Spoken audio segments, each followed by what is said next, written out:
Ikusasa lakho sezandleni zakho, kwenzeke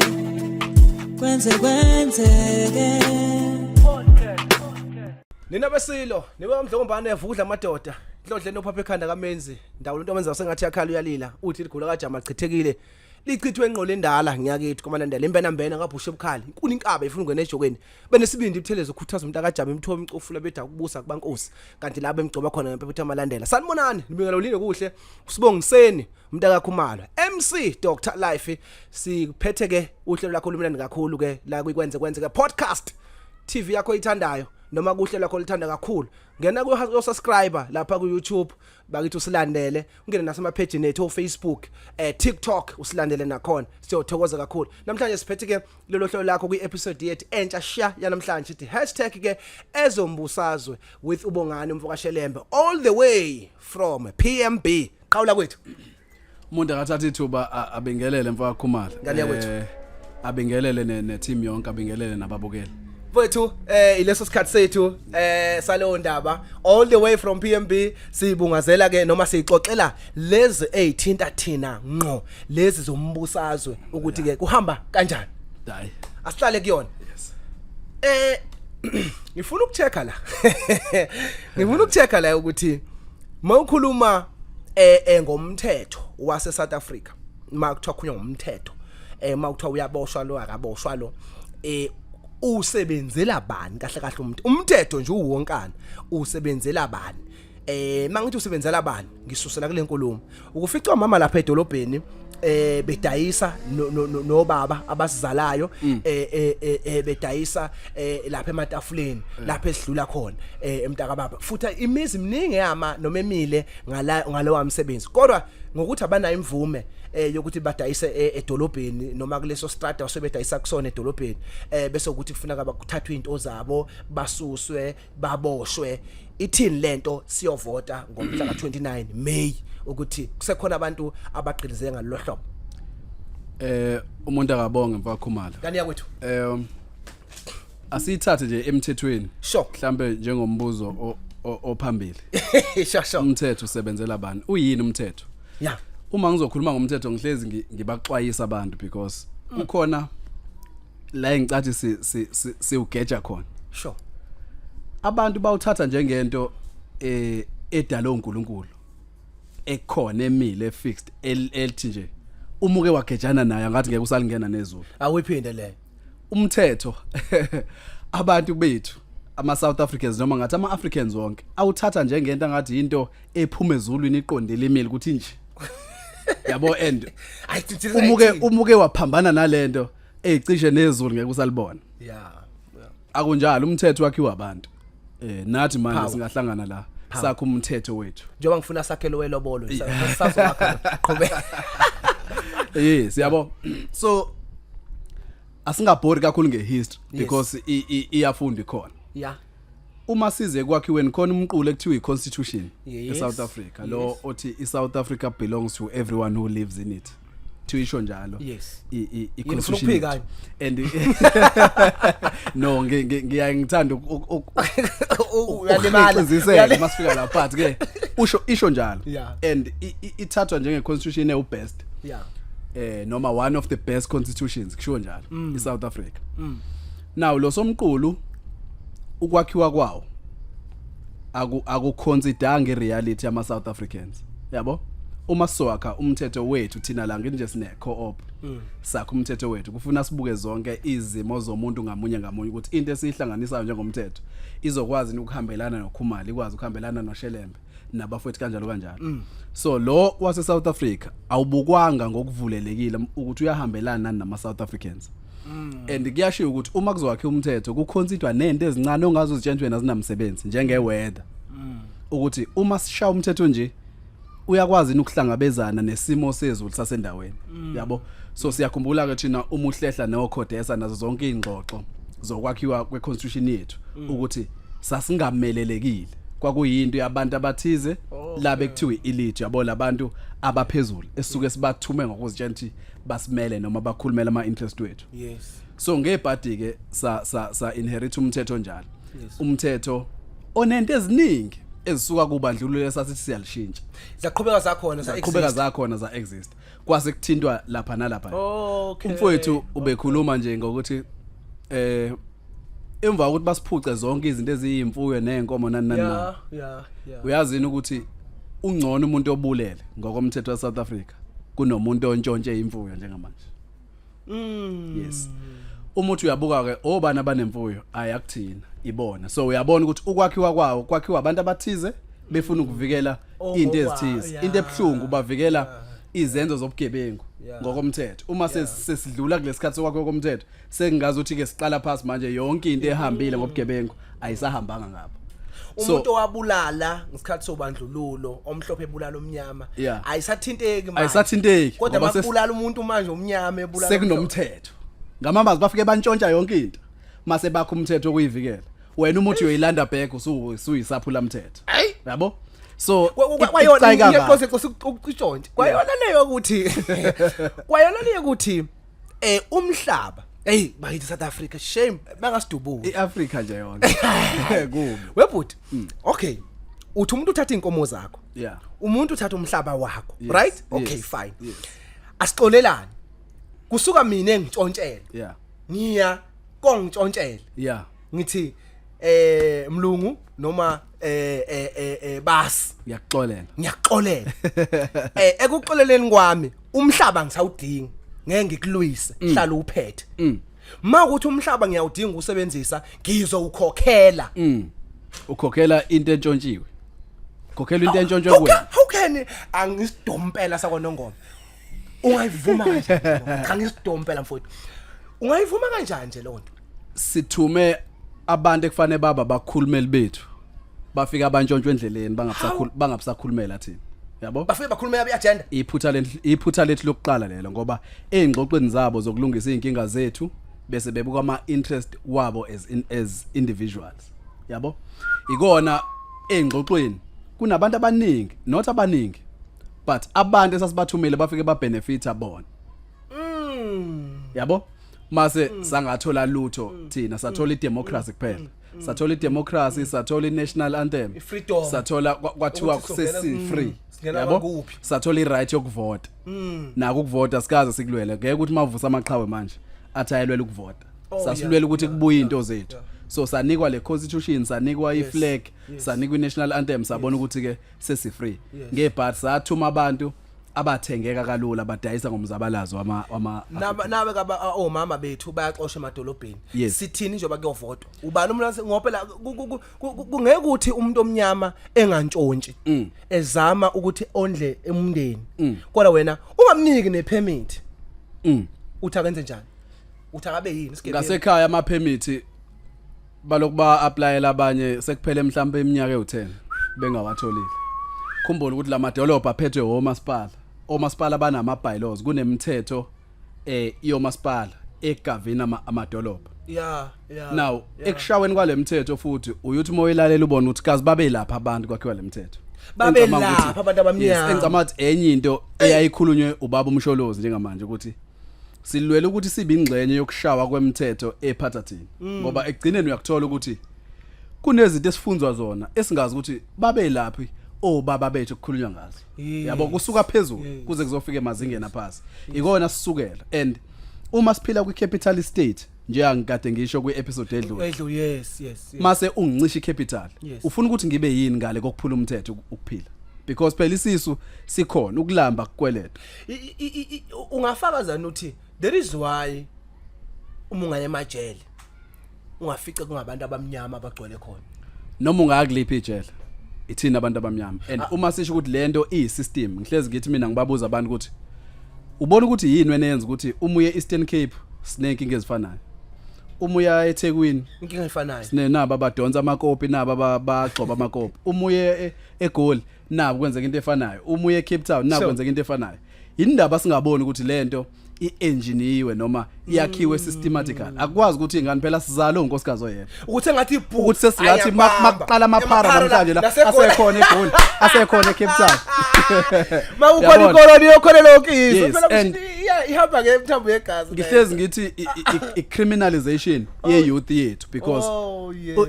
ubugebenga kuqedwa ama street light abuqedwe ukuqashwa kwamaphoyisa amaningi na historical ubugebengu uqedwe ukuthi abantu benze babe nento abazoyenza bebe busy uma labantu bonke bangasebenzi because ama states manje athi ngaphezulu kwa 50% wepopulation awusebenzi ku state esinjalo ulinde ukuthi labantu uma bewu 30 million ufuna ukuthi benzani ufuna baphile ngani and indaba sijudge bona be reacta kwi situation eyakhiwe ngamabomu indaba singakhulumi nomuntu okuyena owakha le system eyenza ukuthi abantu bangasebenzi because into esiyaziyo nento eyiqiniso ukuthi lezi zinto zenziwa ngamabomu indlala ayikho umsebenzi ukhona yabo benza ngamabomu ukuthi uthole abantu abathize because for i-capitalism ukuthi ikwazi ukuphila kahle idinga ukuthi kube khona abantu abahluphekayo ayikwazi ukuphila siyeza lapho in details okay point number 2 noma umbuzo wesibili esinawo kwisiqephu sanamhlanje DJ ubizwa ngo DJ noma ubizwa ngo engineer noma ubizwa ngo producer ubizwa ngo engineer awungidlalele le question yesibili esiya kuyona njengamanje ivethu ithokozele mbukeli so ichaza masibuye niyaphila bafethu okay asiqale la angithi niyabona ukuthi ngiqoka iskipa se-ANC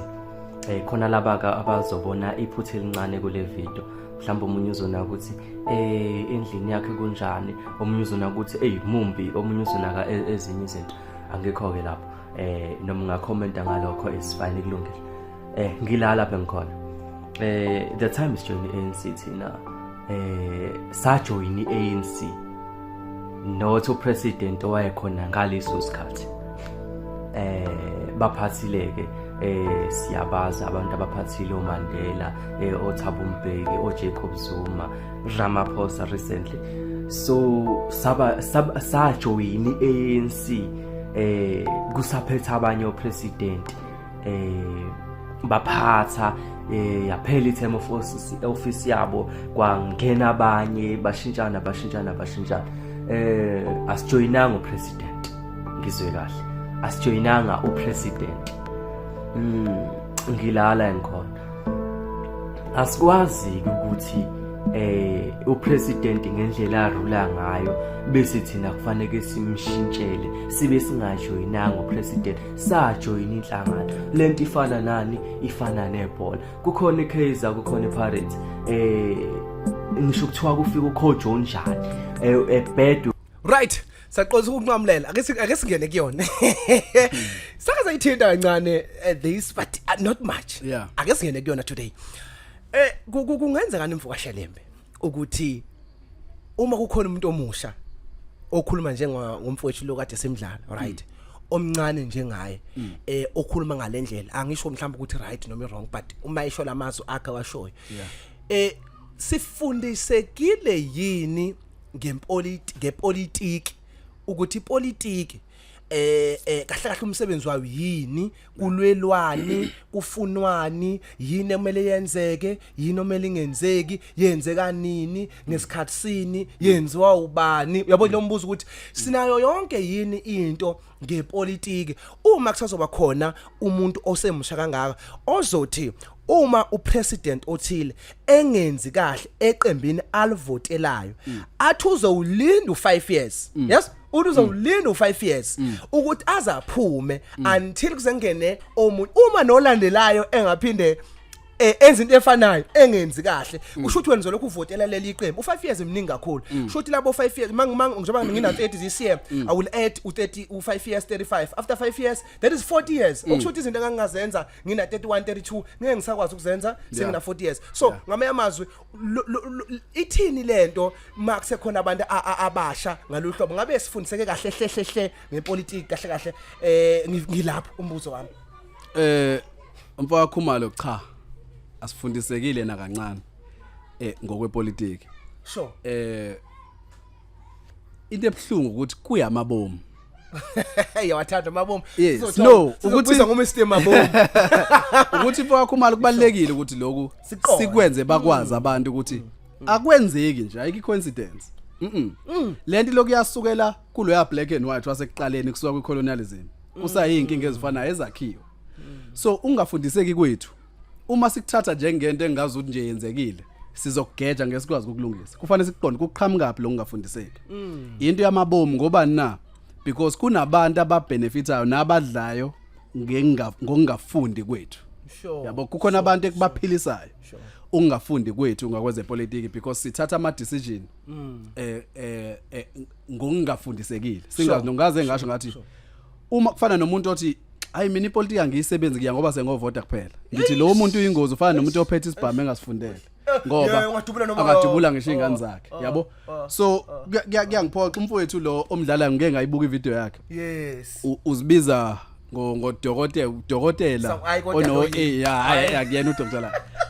udokotela ono aba u3 no RH mhlawumbe umuntu angahamba ayibuke le video yes kuyangihlupha ukuthi umuntu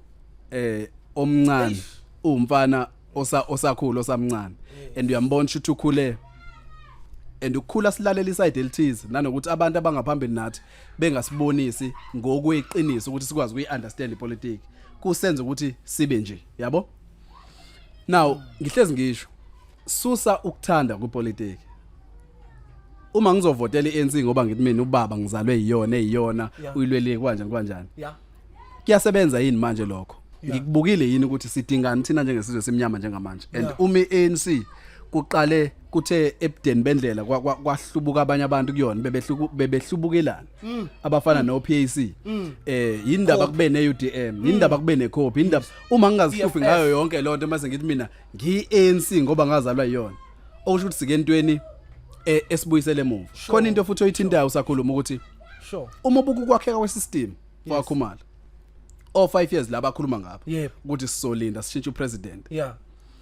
yinto yakhiwe futhi leyo ngamabomu ukuthi kuba ngazuthi kunje ingoba umfoka Khumalo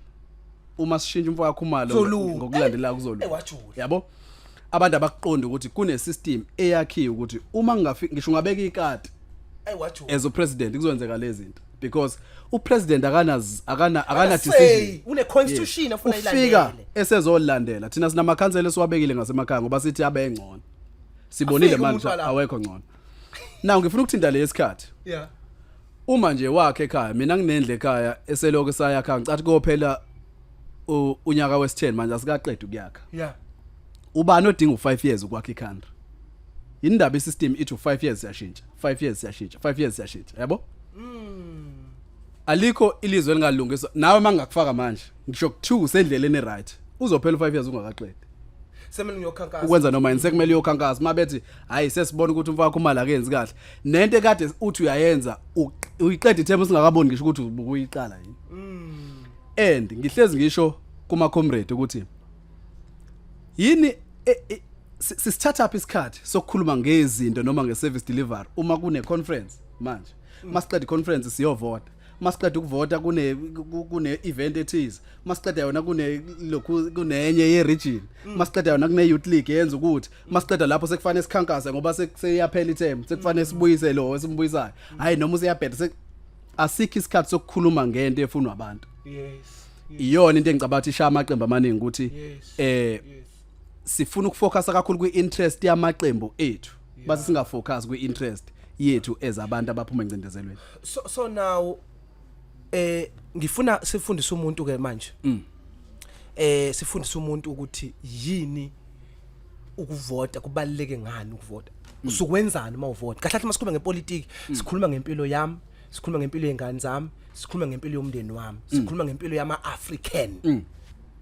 so ngifuna manje usihlakulele kumuntu osathi hayi mina ngisashaya isindiyande noma osakhulumiswa okwalensizwa ekhulumayo ukuthi hayi mangivota ngiyofela inhlabhlungu uzufanisa ipolitiki nebhola there is a problem there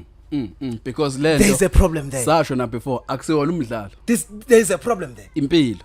you can't say ukuthi because I'm pirate always all people basho njalo lese pirate no once a pirate always a pirate kwipolitiki uhamba nomuntu ohambisana nezimfuno zabantu because it's business it's money yes it's economy abelungu bay approach kanjalo so take us through just ukusivula umqondo ukuthi no bafethu ipolitiki asingayi umuntu akangathi ngoba ekwelinye iqembu namhlanje kusho ukuthi next year semase uma elibona iqembu ukuthi aliyenzi kahle akashintshe as understand sisemzabalazweni wani into yokuqala le sisemzabalazweni sifuna ini ngihlezi ngisho besikhuluma ngalento yama foreigners yes kwi-episode edlule yes one ngibuye ngibona ngazi ukuthi sibuye yabo into engananhloso mfaka Khumalo engena purpose lo meeting ngeke iphumelele Sure. Ufuna siqale sibeke obani inhloso yethu ukuthi yini. Yeah. Sike mzabalazweni sizabalazela ini. Yeah. Now uma ukuzabalaza kwethu kufuna amathuba omsebenzi yoba hlezi noma singayeka namhlanje ukuzabalaza kusho ukuthi ayikho lonto. Yabo? Because iDA ingasinika amathuba omsebenzi imost yethu kusasa qhubeke kufane ngoba unika abantu abasazosho ukuthi isinkwa siyimalini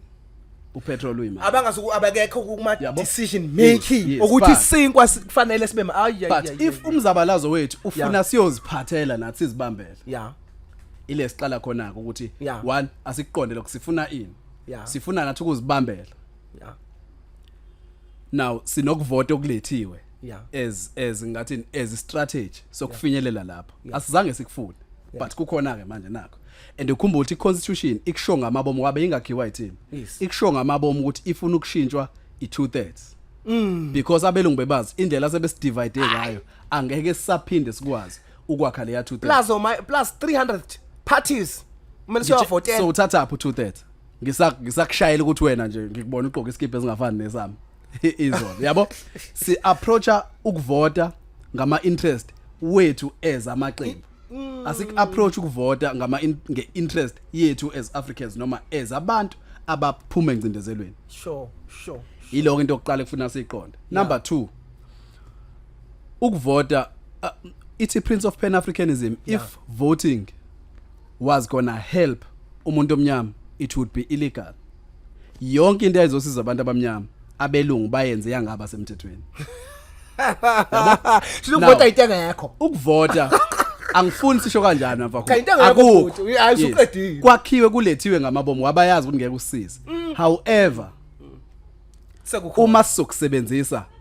nge-interest yethu as Africans mhlambe kukhona i-foundation engasibekela yona ukuthi sikwazi ukuqala sakhe lento ekuthiwa i-revolution yeah yabo so asikwazi uma kusana abantu abafundiseke kanje njengodokotela sengingasasho uDr. Laye ngasasho mina yabo hayi ngihlahlela ngcono mina kade engithethisa khona ubhuti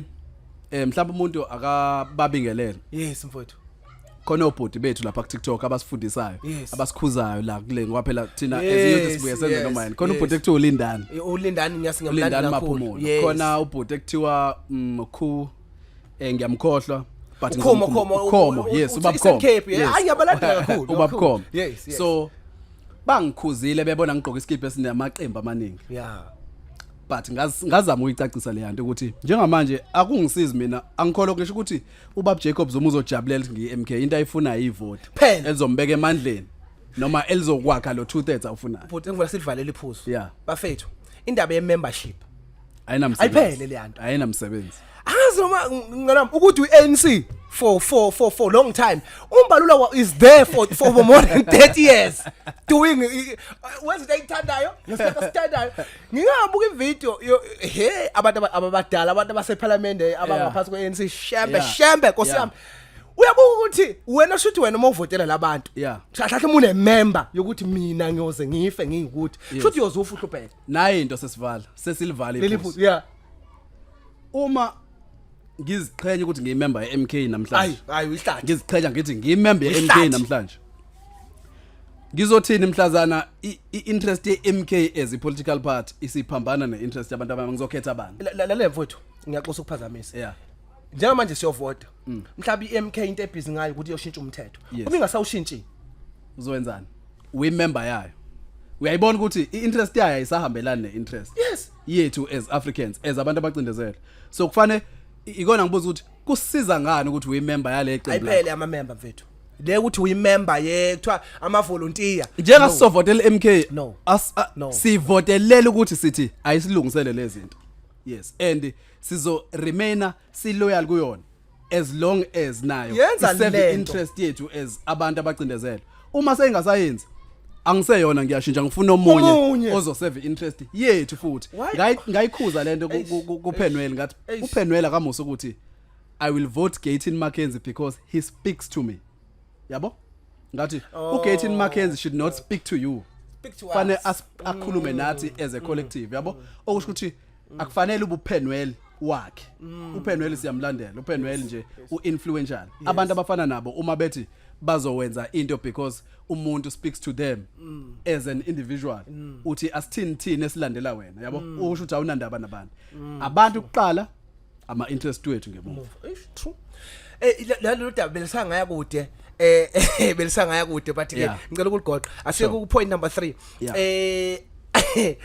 siyathanda ukwebhana ubani wenzeni ubani utheni sekwebhana South Africa yilempela siphilayo siphila ukuthi ubani wenze kahle Musimayimane waye ku DA wasuka ku DA wathi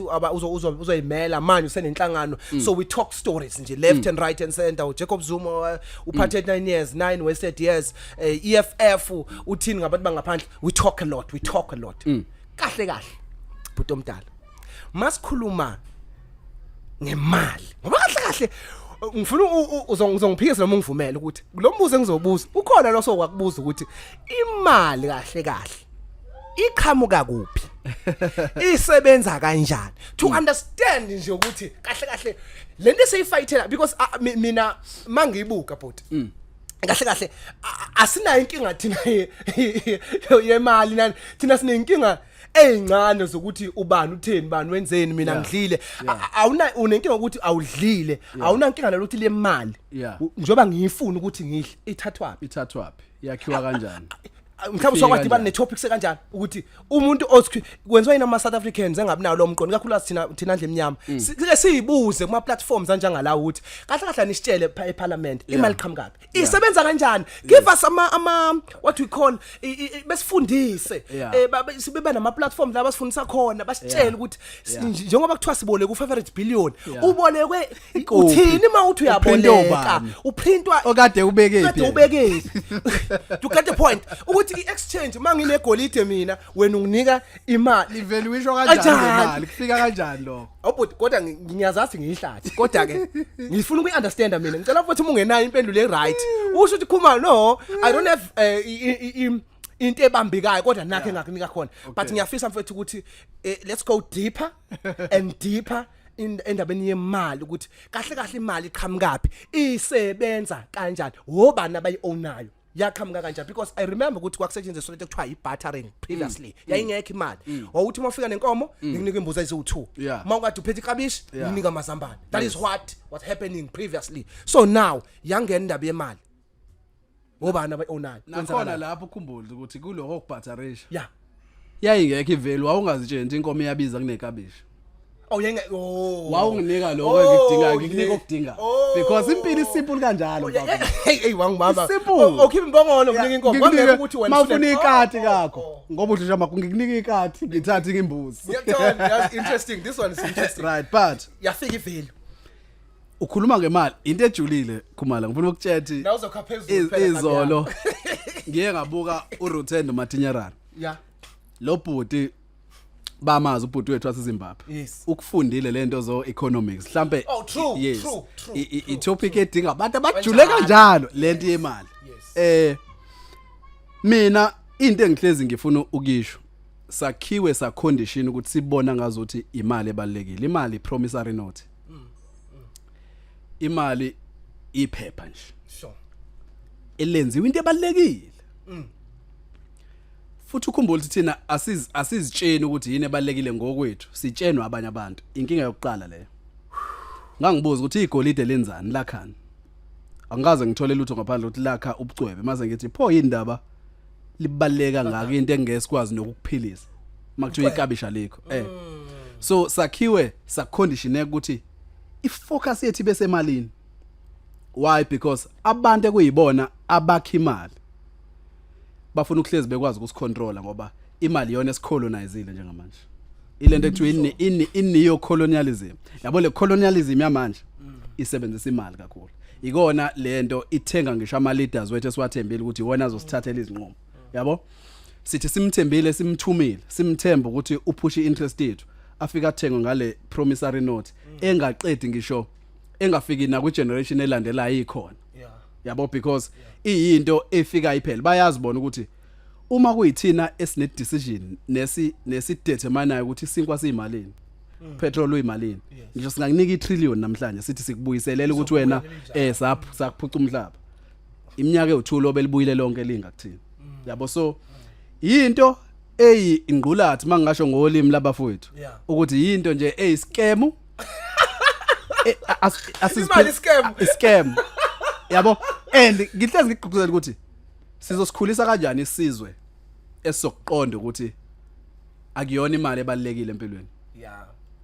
Kodwa kwenziwa Mangathi ube ku 10,000 ncese mfakho mangathi ube ku 10,000 njengamanje mina nginamakabishi awu2 nempuphu uba uzodinga omunye kusasa wena ozongidinga yebo because imali ayidliwa ngeke udle 1 rand ufuna ikabishi so ifocus yethu as smooth kufuna ifocus entweni ezibambekayo njengamanje. Now ikhona ke yakhiwe into esidingayo esingakwazi ukuphila ngaphandle kwayo. Kusho kuyiqiniso ukuthi imali ke iyagaywa igaywa eMelika. Imali vela asiziprinteli thina. Asiprint. Yes siyaprintela. Enye into le ngisazozinika isikhathi ngizame ukuyiresearcha ngama details ngakho nami yeah ngifuna maqedwe ukuvotwa sibe sesikhuluma yes uraise into ebaleke kakhulu because kahle sikhulume ngemali uma sisotshena umuntu ukuthi ayibalekile kufanele sibe nezisekelo ezideep ezenza ukuthi ngempela ayibone isukaphi ifike kanjani ukuze naye azianalysele ngokwakhe ngingaba ngazuthi into esimfunzayo na because omunye uthi bathi ayibalekile kanjani bona beyidinga besebenza behola unemoto nje usebenzise yona imali yabo so uyabona ukuthi kuzoba ngazuthi sikhuluma into esikhuluma emoyeni uma sithi imali ayiyona yonke into ngoba nathi siyayidinga but yakhiwe into esidingayo siyazi ukuthi kahle kahle akuyona into ebalekile khona kodwa sengifuna ukuyivala khona le gap encane understand sibolekwa u500 billion yes abantu abaprint imali yes kuthiwa yini le bank le ndaziyo khona ibank lasiboleka imali but IMF yes yeah so mali siboleka imali futhi lisiprintela imali lisiprintela amaphepha yes sizolukhokhela ngani thina why singaprintela amaphepha siqualify kanjani ukuthi size sifinyelele kubolekweni imali engaka kube kuthiwa sigeze kweleti invest why singaprintela imali okushinda imali ine trademark inomnikazi wayo akuyona yethu kwakubala Ibuhlungu lento ekhulumayo. Sithatha ukuthi ngizothi uyakhula uzohlanya. Ngicabanga kakhulu. Yeah no usukude kakhulu kwakubala. No but ngifuna imali mina. Yeah. Let's go back ukuthi yazi ibuye lapha lento. Ibuye kulomqondo ukuthi kuthiwe umhlaba umuntu awuthathe ngendluzula bese kuthiwa mawusufuna wena khokha imali. Ibuya lana lento ukuthi ungiboleka imali oyigaya wena uthi angizoyisebenzisa ecountryn yami. And nihlakaniphile sigesi niyasikhuluma niyazi kodwa nje this party nyana anihluphi nje ngayo sithwele kanzima asinabo abantu abasikhathalele sinabantu yes sinabantu nje abazikhathalele bona banayo yabo and abanandaba nokuthi mina ngihlezi ngizibuza ukuthi uma ufuna yona awunandaba nokuthi kukhona abantu abahlalayo basho ukuthi isinkwa sizoba imalini. Yes and lo nto uma ubuka isinkwa leThekwini uma siku 18 rand namhlanje nase Cape Town siyiwona nase Gold siwa ngazi baxoxa yabo nayo lonto ukufuna ubuka ukuthi yenziwa kanjani ukuthi ngisho ukhumala ngazivulela i-tax shop yakhe namhlanje noma i-tax shop asimanufacture asiqale phasa sakhe yeah but sizogcina sikuleya price kanjani yabo labantu abakuyibona abacontrol ama means of production abanendaba nepaper money leni nenisukela yona bazi ukuthi uma siphethe lento ne decision yokuthi sikudetermine i-cost of living siqedile ipower kuphela yabo imali nje ukuthi basicontrol ukuthi unamandla wena mangaka and basigcina sinamandla alingene ukuthi bakwazi ukusishayela umthetho njalo. So last question sesiyaphetha episode ezombusazwe mawuthanda ungathi ezombangazwe ukwena kodwa ke ake le question S4 ithi ayilalela ekutheni ukuthi ngabe ngiqinisile mangathi mina mangathi abanikazi bemali ke the ones that have power indabeni yemali ukuthi bayikhande amameli engabe lamabhenki angazi nami samele ngiyofuna but abanikazi bemali behlangene nosopolitiki behlangene nabantu abanotho abacebile right igwili banamandla okutheni badetermine ukuthi kufuna kube khona abantu aba rich kube khona abantu abapoor kungabe leyo system ivele ikhona ya exist ukuthi ukuze iqhubeke lento yemali ibe ne value ezibe ne value asingaprintelwa sonke as South Africans sibe nawo uno 30,000 40,000 ngoba vele sokuhlala yini lento singayifaka kwi-photocopy siyi-photocopy nawe ube neyakho yeah ngoba No, ngiyakuzwa yafuthi ukuthi lento enhlupheko kahle kahle in the first place ngabe vele inhlupheko yayikhona noma it's a man made isystem esifunze ukuthi siphile ngayo akuyona yethu akuyona yaseAfrika Yeah. i-capitalism yeah siphila nge-capitalism yeah i-system yase-west mhlawumbe bangasho kanjalo true now ayikwazi ukusebenza bengekho abantu abahluphekayo ngoba idinga izisebenzi power idinga izisebenzi and uma izisebenzi sezanele basuke bengasadingeki laba bangale ikona nje eSouth Africa sinabantu abangaka abangasadingeki uma khuluma ngepopulation control ingoba kuneningi labantu elingekho kule chain yale system and yona isiyanele ngezisebenzi nabaphathi bayo yabo now ongekho kule chain uyini wenzani ungale kwesystem uyisigebengu oh yes automatically by default ngoba ezingishile ekuqaleni kwi-capital state udinga i-capital ukuze ukwazi uku-accessa izinto ezibasic now uma unganayo i-capital kwi-capital state sifuna ukuthi ube yini wenzeni yeah ukudla uzokuthatha phi yes ukuphila wena uzokuthatha phi yabo Sure. so ikhona lo system iyona esiphila ngayo njengamanje ile athi mekhuluma ubaba uJacob Zuma athi sifuna ukuyilungisa ngoba uma kune capitalism yeah kune socialism yeah kungani ingekho ipan africanism yeah isixaye ngani and ukhumbula ukuthi emlandweni as Africans siphila isikhathi eside kakhulu ingakaqali icolonialism bengakafiki laba bayizifika abafike basifundisa into zabo yes and kuleso sikhathi eside akukho lesa complain khona ukuthi impilo yethu ayanele sihlezi sivumelana naso kokunento ethiwa ukusiselana Yes. la khona ongavumeleki nje ukuthoka umuntu olambile nalethu yo bartering iphuma kuthini Kuthina Yes. ukuthi ukutrade kwakhiwe yithini yeah bafike bakwenza ngendlela bona eyenza By ukuthi modernize. yes mase bayenza ukuthi bona ibabeke endaweni ethize ikona abasebenzi abasebenzi bona basenzelwa yithini ayikho into abayenzayo phela ithina mina mfaka umalo iyo level ifuna ukungikhalisa le ngithi mhlambe ngawela endaweni errong because angazi ukuthi ngingenza kanjani siyabantu siyiqonde lento ukuthi yeah sanele ngobuthini kwazi kwafika abantu abangethina basithatha basisa kubo mase bafika basihlula sebekubo ngezinto thina singazazi yeah Yabo? ngeke akuthole icashile yes ibhlungu kanjalo isystem ekhona njengoba nje uyisigebengu noma ingane yakho iyisigebengu kwakhiwa ukuthi ayibe isigebengu njengoba nje kuthiwa drugs njengoba kugcwele amaphara nje emgwaqeni kuyimanje kunezinto ezikhulunywa ukuthi izigebengu azidutshule ngizifundile nje ukuthi abafowethu khona abafowethu abashayo le Maran Hill Yes, yes, amaphoyisa yes, baningi nangasekhaya kubone ziyadutshula singajabula thina yes ngoba kuthiwa izigebengu kodwa kufanele sibuke ukuthi kusukaphi ukuthi babe izigebengu and uma ngathiwa ngempela abayizona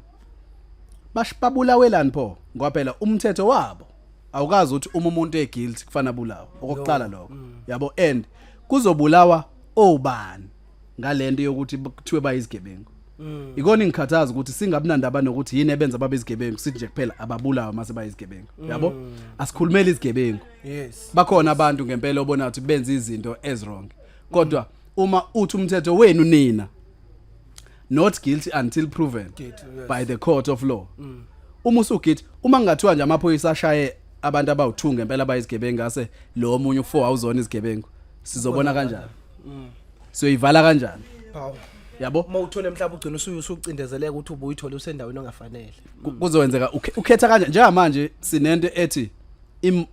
most yabantu abasemajele bakhona ngokungafanele yeah umthetho ube convinced ukuthi uguilty kanti akekho guilty njengamanje abantu yakhula ababushiwe zimunga namali nje ke futhi Yes. kuwesi nje obozonika uhulumeni bangakike abantu abazodutshula ababulawa ngenxa yobudedengu bomthetho mawunjalo kubantu ababoshwayo right episode Sayigqobha ngeke bafuthe ngayivali imnandi indaba Yeah. kodwa ke bude ngifuna ke siququmbele ngokuthi noma sivale ngokuthi let's go back ku information let's dig more about indaba yemali yes. ukuthi imali kahle iprintwa kuphi isebenza kanjani Yeah. sibe nayo lawo ma conversation Yes. singama South African Yeah. mhlambe sicabange futhi nokuzownela and go deeper even into sakhuluma ngale indaba ye BRICS sikhuluma ngendaba yokuthi mhlambe sibe ne currency eyi1 Yeah. eAfrica into enjalo but still sengiyayibuka le currency if usenze currency still going to them usawusebenzisa olwabo ulwazi Yeah. because angiboni siyoyiwina le sengiyasho nje sengiyayibuka basixoxelana ukuthi iyavuka ukuthi iseningi ingozi but let's talk about imali uma ngenjalo siyiprintele ithini kwenzakalani vele ngepan Africanism ideology yethu yokuphila encike kwiculture na kusiko impilo la lethu thini yeah so asikujwayele mfakho mali ukuthi izixazululo zeinkinga zethu kube zethu nje singafaka omunye umuntu inkinga bakhona nje abantu bangapha abalena nje bala bayakwazi ukuhlangana bodwa bona uma sebekhuluma ngeenkinga zabo nathi asibe nendlela zokuhlangana sodwa uma sesixaxa inkinga zethu ngeke sakuvimba ukuthi bakhona but la ekhona wonke ama groups igroup negroup kufanele izame ukuzimaintaina yona angisho ukuthi asixabane nabo Yes. kodwa asibe nayo icode yokuphila as igroup yaseAfrica njengoba namaSulumane enayo icode yokuphila Anayo. njengoba namaNdiya enayo icode Anayo. yokuphila angingaba ngathi thina sinqabekile kuba ama-Africa eAfrica ngoba isekhaya umuntu ofuna ukuthola more go to our previous episode ikhulumile ngalokho ukuthi let's group ourselves together as abantu abamnyama ngisema Africa siyayivala episode yethu yanamhlanje ezombusazwe muthanda ezombangazwe ulinde uhlengo wakho malo khamisana nensizwa bongani yebo appreciate guys mfoka Shelembe all the way from PMB thank you siyabonga ayibonga inkosi kwenzeke